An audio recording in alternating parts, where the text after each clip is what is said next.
пахлава істеуді көрсететін боламын. Мені жоғалтпау үшін подписка бөліміне тіркеліп, қоңыраушаны басуды ұмытпаңыз. Дайындап қойған ұнымызға разрыхлителінді салып аламыз. Оны сәл араластырып, майымызды алып, ұнымызға араластырып, крошка істейтін боламыз. Осылай екі қолын көмегімен крошка істеп болған кейін жұмыртқаның сарысын саламыз. 20% қаймағымызды саламыз. Дайындап қойған қаймағымызды салатын боламыз. Әбден араластырып, қолдың көмегімен крошка істеп, осылай жайлап қамырғып елеп аламыз. Өзіне тыңдау деген кезде морозильникке 1 сағатқа сап қойдым мен. 30 минутқа қойсаңыздар да болады.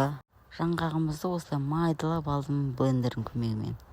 Шекерімізді салындық. Шекерімізді әбден араластырып, тестамыздан қалған 2 жұмыртқамыздың ағын салатын боламыз. Әбден араластырып, лопатканың көмегімен. Морозильниктегі тестамызды алып, 210-ға өлшеп аламыз. Қамырымызды жайып, листімізге лишний жерін алып тастаймыз. Жұмыртқаның ағын тестамызға жағамыз. Начинкасынан дайындап қойып, осылай мен 3-ке бөлемін начинкасын. Сонда ровно шығады. Осылай алып,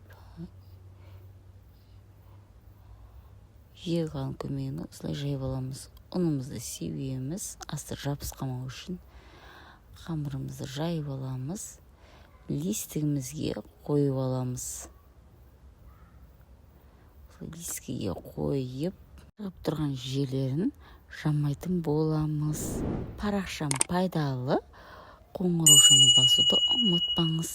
Жұмыртқаның ағын жағып аламыз, тағы 1 слой қылып. Начинкамызды алып, тестамызға салып алатын боламыз. Вилканың көмегімен. Енді ұнымызды алып, тағы 1 тестамызды аламыз. Осылай тегістеп жайып аламыз. Видеодағыдай жинап аламыз. Жинап болғаннан кейін пахлаваның үстіне салатын боламыз. Тегістеп лишний жерлерін алып тастайтын боламыз. Жамаймыз.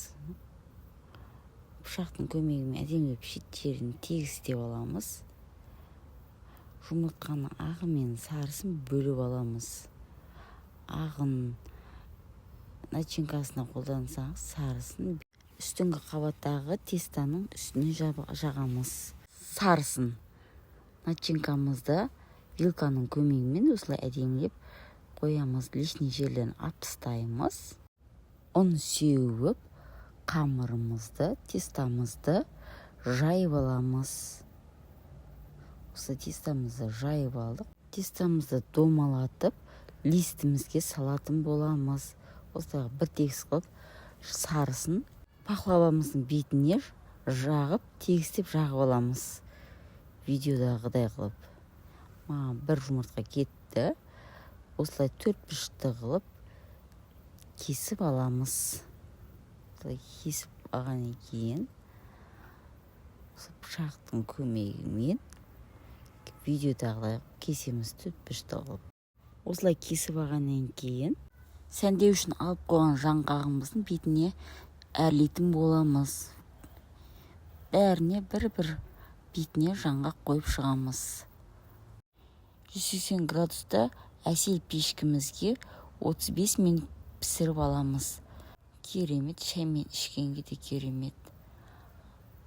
Қараңыздар, әдем жағылған, қызарып. Менің парақшам пайдалы, подписка бөліміне тіркеліп алсаңыздар болады. Ас болсын.